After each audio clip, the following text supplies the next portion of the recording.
मोहन बहुत साल बाद अपने गांव वापस आता है और वो एक किसान होता है। एक दिन वो अपने दोस्त बलराज के साथ गांव घूम रहा होता है। तभी उसको एक खेत नजर आता है। उस खेत में गन्ने की बहुत अच्छी खेती हुई होती है। अरे, ये गन्ने का खेत किसका है बलराज? पहले भी मैं यहाँ पर आया हूँ, पर इतना अच्छा गन्ने का खेत तो मैंने कभी नहीं देखा। ये तो हमेशा से ही यहाँ है और हर साल यहाँ गन्ने की खेती ऐसे ही होती है। तू कैसे भूल गया? हैं? पहले तू भी तो गन्ने की ही खेती किया करता था, लेकिन अचानक ही तू गांव छोड़ शहर चला गया। वैसे ही कोई आता होगा यहाँ हर साल अपनी नई फसल उगाने, शहर से कुछ सीख कर गांव में उसका उपयोग करने। हाँ? तभी बलराज को ऐसा महसूस होता है जैसे उसके पीछे कोई खड़ा है। मोहन, मेरे पीछे कोई है क्या? मोहन बलराज के पीछे जैसे ही देखता है तो वहाँ एक चुड़ैल हल लेकर खड़ी होती है। मोहन उसको देखते ही भाग जाता है। बुढ़ा होने की वजह से वो भागते भागते गिर जाता है। क्या हुआ मोहन? ऐसे क्यों डर गया? आराम से चल, मैं भी चलता हूँ। लगता है कोई जानवर होगा, तभी मोहन डर गया। बलराज डरते हुए पीछे घूमता है और घूमकर देखता है तो उसके सामने एक भयानक चुड़ैल हाथ में हल लिए खड़ी होती है। तुम्हारी हिम्मत कैसे हुई मेरे खेत में आने की, वो भी इसके साथ? मेरे खेत में इसकी लाश आएगी, अब ये कभी नहीं आ पाएगा। और अब उसकी वजह से तू भी मरेगा। मैं नहीं आया, मुझे जाने दो। वो तो मोहन मुझे यहाँ लाया था। देखा आपने? है, जो अभी अभी यहाँ से भागा वो तो मेरा भी नहीं है। मुझे जाने दो, मुझे जाने दो। चुड़ैल मुस्कुराई और अपने एक तरफ देखकर बोली, देख बहन, वो आ गया। कौन? किससे बात कर रही हैं आप? मुझे मुझे जाने दीजिए, मैं आपके पैर पड़ता हूँ। चुड़ैल बिना उसकी बात सुने ही उसको मार देती है और मरने के बाद वो एक गन्ने में बदल जाता है। वाह, ये गन्ना भी मोटा हुआ है, कितना सुंदर खेत लग रहा है हमारा। लोग भी हैरान थे। किसी ने आज तक गन्ने की इतनी अच्छी फसल नहीं देखी थी, लेकिन हर साल ही ये गन्ने का खेत खुद ही उग जाता था। गन्ने इतने मोटे मोटे दिखते थे मानो कितना रस भरा हो उनमें, और एकदम लंबे लंबे। एक दिन राम और भूषण उसी खेत से होते हुए कहीं जा रहे होते हैं।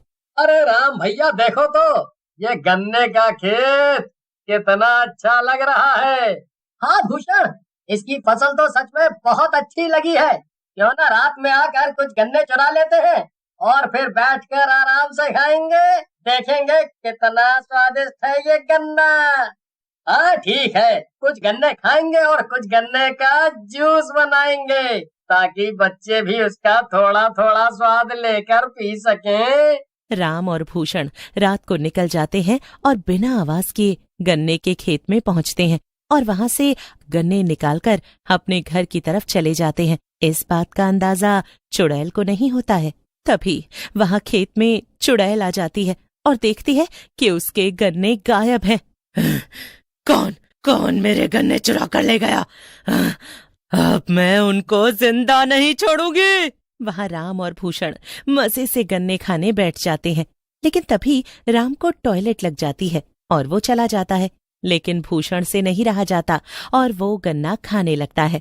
लेकिन जैसे ही वो गन्ना खाता है तो वो देखता है कि वो अपने ही गांव में है, लेकिन एक बहुत पुराने समय में, जहां गांव में उसको दिखाई देती हैं दो बहनें, जिनका नाम था सीता और गीता। दोनों बहनों के अलावा उन दोनों के पास कोई नहीं था। उनके माता पिता का एक्सीडेंट बचपन में, पर जाते जाते उन्होंने अपनी दोनों लड़कियों के लिए एक खेत छोड़ दिया था जिसमें वो गन्ने की खेती किया करती थी। और उस खेत में गन्ने इतने अच्छे होते थे जिससे उनका जीवन आराम से चल जाता था। भूषण ये सब देखकर हैरान हो जाता है। भूषण को आश्चर्य होता है। वो बस चलने लगता है तो देखता है दोनों बहनें एक गाड़ी में सामान भर रही हैं। चलो दीदी, सारे गन्ने गाड़ी में रखवा दिए हैं, अब हमें भी बाजार जाना होगा, तभी हम इसका जूस लोगों तक पहुंचा पाएंगे और आज का मुनाफा कमा पाएंगे। वो दोनों रास्ते से जा ही रही होती हैं कि तभी उनकी गाड़ी के नीचे एक कील आ जाती है और उनकी गाड़ी पंचर हो जाती है। सीता गीता डगमगा जाती हैं और जब बाहर निकलकर देखती हैं, लगता है ये कील किसी ने जानबूझकर सड़क पर रखी है ताकि हम बाजार ना पहुंच पाएं। और इसे कौन रखेगा दीदी? मुझे शक तो मोहन पर है। मोहन तो वही चाचा हैं जो अभी कुछ दिन पहले ही गांव में वापस आए हैं, लेकिन वो तो भले इंसान लगते हैं। वो इन दोनों के साथ ऐसा क्यों करेंगे? क्या पता इनकी कोई गलतफहमी हो। लेकिन गीता का शक बिल्कुल सही निकलता है। वो कील उनके पड़ोसी मोहन ने बिछाई होती है। मोहन उनके बगल वाले खेत में गन्ने की खेती करता था और बहुत घमंडी था। हर वक्त सीता और गीता से जलता रहता था। क्यों आया मजा? आज तो मेरे ही गन्ने के जूस पियेंगे लोग और तुम यहीं खड़ी की खड़ी रह जाओगी। रोती हुई तुम्हारे गन्ने कोई पूछेगा भी नहीं।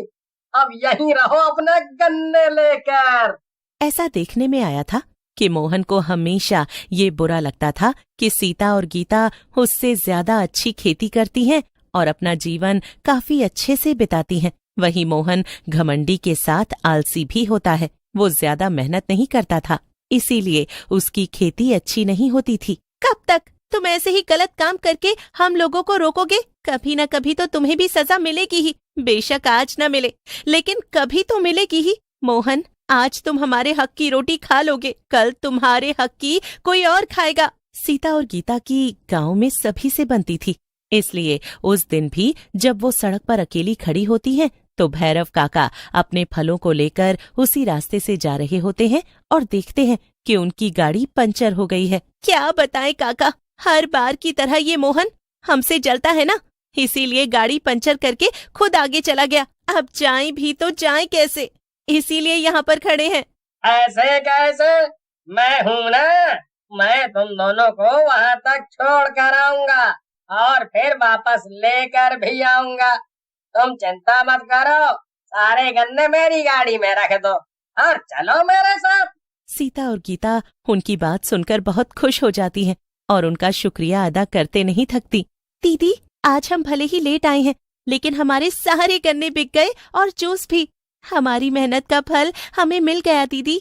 हाँ, बात तो तुम सही कह रही हो, लेकिन ये सब मोहन देखकर बहुत जल रहा होता है। मोहन घर जाते ही सबसे पहला काम करता है, गीता और सीता को मारकर उन्हें उनके गन्ने के खेत में ही दफना देता है। लेकिन उसके बाद उसका खुद का खेत भी बर्बाद होने लग जाता है।